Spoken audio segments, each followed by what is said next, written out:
The Daleks was, for me, the great scene where I beat up this Dalek with a baseball bat.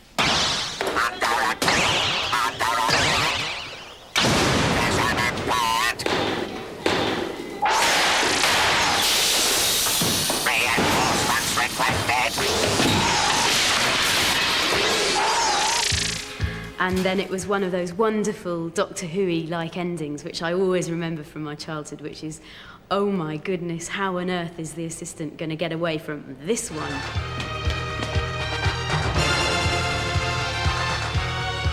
Stay where you are. Do not move. Exterminate, exterminate, exterminate,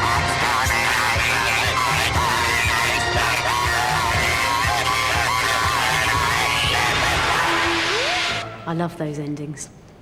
This is the Doctor, President-elect of the High Council of Time Lords, Keeper of the Legacy of Rassilon, Defender of the Laws of Time, Protector of Gallifrey. I call upon you to surrender the Hand of Omega and return to your customary time and place. Doctor!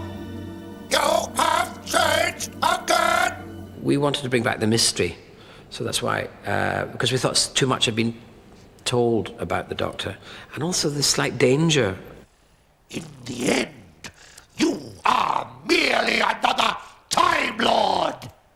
Oh, Davros, I am far more than just another Time Lord. And I wanted to bring back the anger of the first Doctor. He was a crabby old man when he arrived, and I thought that was rather good. But I wanted to mix them all up and make this cake. We all have a universe of our own terrors to face. I face mine on my own terms. But don't you want to know what happened here? No! You've learned something you didn't recognize when you were 13. Like what? The nature of the horror that you sensed here. It's alien. Ace's character was very different, as far as I was concerned, from any other companion that had gone before. When I first read the script, I thought, this is a bit different. She doesn't scream, and she's got a Cockney accent, and she's a bit street cred and tough. There. You should be able to get up and walk about now. Cheers, Professor.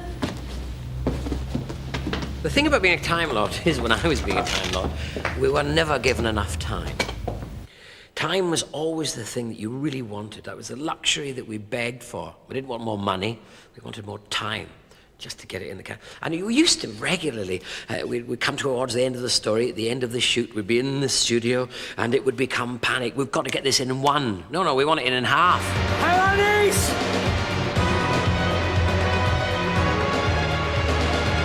It was a frantic day, and we'd been really rushing because we had to get the tank done in this day.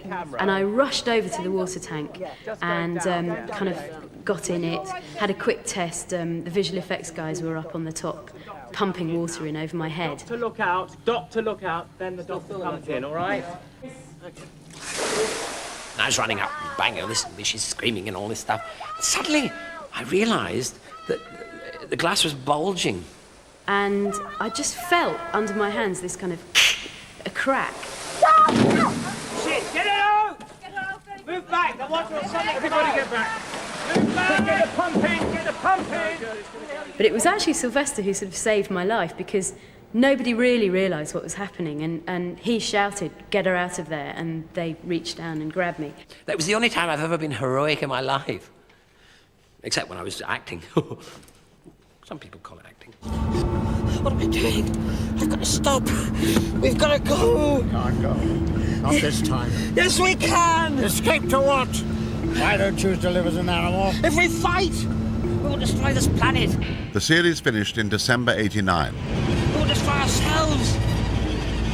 The Doctor lives on in videos, novels and comics, but the fans still campaign for new television adventures. If we fight like animals,